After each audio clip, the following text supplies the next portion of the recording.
Hi, my name is Holly Staten, and this workshop is on skin cancer, especially your skin health, especially during the summer. So first of all, I want you guys to have just a self-survey, okay? So think about these things. How important to you is your skin health? Do you know the sun recommendations for your skin? Do you wear sunscreen? Do you need to wear sunscreen on a cloudy day?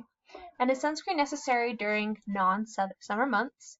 Last, do you know the warning signs of skin cancer? So think about those things. We're going to answer those throughout this workshop today.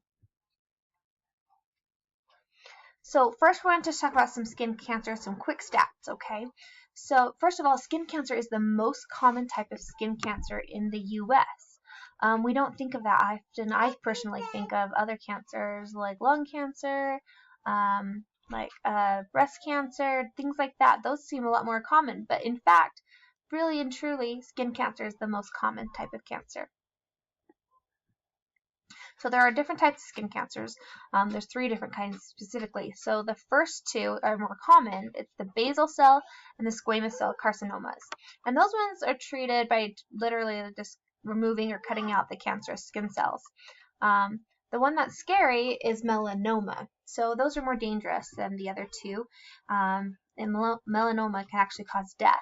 But most skin cancers can all be successfully treated if they're just caught early. So about 20% or 1 out of 5 Americans will develop skin cancer by the age of 70. That is crazy to think about. Personally, for me, there's 6 people in my family. So roughly, well, it's a little bit more than that, but for statistics wise, but there's would be 1 person in my family, my immediate family, will most likely develop skin cancer by the age 70 with those statistics. Every hour, more than 2 people die in the U.S. from skin cancer.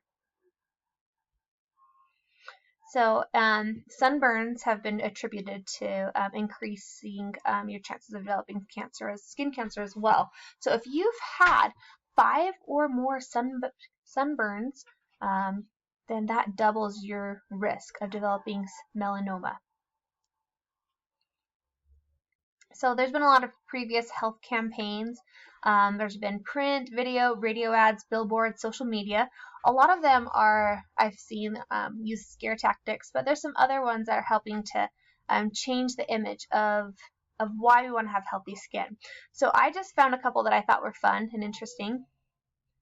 So this first one, I realized that you may not be able to hear it. So I'm going to try and put the captions on for you real quick, okay?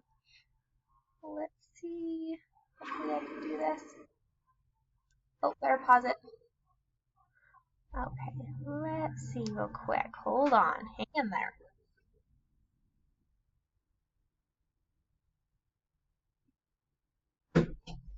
Okay, hang in there. Let's start it over.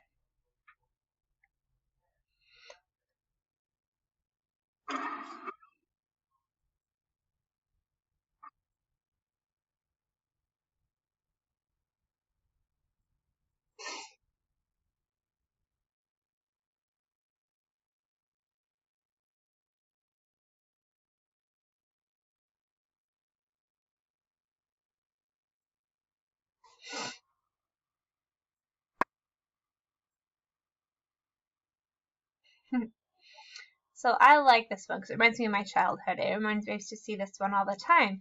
And it was more of an awareness instead of the scare tactics, which I liked. And just that, to me, it was like the sun's not a bad guy. But it does cause damage, and we just need to be aware, and we do need to protect ourselves with that. The Centers for Disease Control and Prevention also came out with a health campaign. It's called the Sun Safe Selfie. And what it does is it encourages individuals to post healthy strategies or healthy behaviors such as wearing hats, sunglasses, long sleeve shirts, applying sunscreen.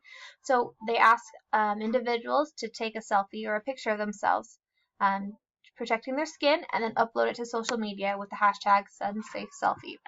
This has been a fun campaign because it just it helps change the mindset of individuals and their views towards the sun, and they're taking care of their skin. Now this one I found really cool. So this one's a health campaign in Australia. So as you can see right here, it says cutting your sun exposure is easier than cutting out a skin cancer. And if you see right there, that little hole that they're pretending they're cutting out the skin cancer, it actually is a place where they are giving out free SPF 30 sunscreen. And so they're free sunscreen dispensers. They're built into existing bus shelter areas. And their main campaign goal was, it says, there's no such thing as a healthy tan. And so this one was aimed for ages 13 to 16, but I thought that was a fun and interesting idea of providing sunscreen in that way. So what we're looking for skin cancer is we need to know what the warning signs are.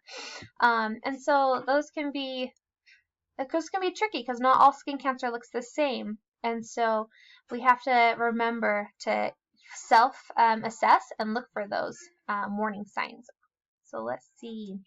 So for the warning signs, it's really easy because you just have to remember A, B, C, and then D, E. So ABCs plus D, E, and E. So A is for asymmetry. That means that like a mirror. So one side and the other side, they should be the same. They should mirror each other. One side shouldn't be weird while the other side's a different shape. Border. So border is like, does it have a clean border? Does it have jagged marks and things like that? Because that would not be a nice clean border. Color is for C. That is for making sure that the mole itself is the same color throughout. If it has multiple colors, that can be a warning sign. Diameter. So that one's easy to remember. So what we're looking for is you don't want a mole to be too large. So if it's bigger than the size of a pea, or even like the size of a pencil head. So we have a pencil right here. So I don't know if you can see that. You all have pencils at home. So if you measure a mole against your size of the pencil, is the mole bigger than that pencil head? That's a warning sign too.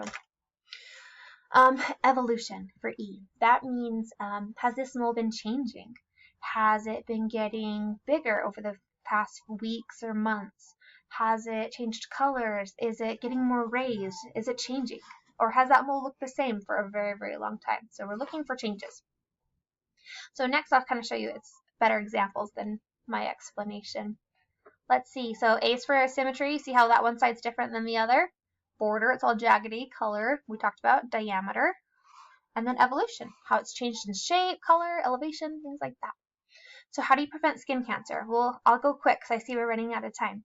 But first of all, limit the time spent in the sun. Apply sunscreen at least of SPF 15 before your sun exposures. Seek shade such as trees and umbrellas. And then remember sunlight. This is important. So sunlight can reflect off of surfaces. So even in the wintertime when you're skiing, snow, sunlight reflects off of snow, it reflects off of sand, cement, water, things like that. So be cautious and just be aware. Accessorize. And that's just not just for women. So sunglasses, hats, wide brim hats that cover your ears and your head, long sleeve shirts and long pants. Those are all good things to help prevent the sun from reaching you.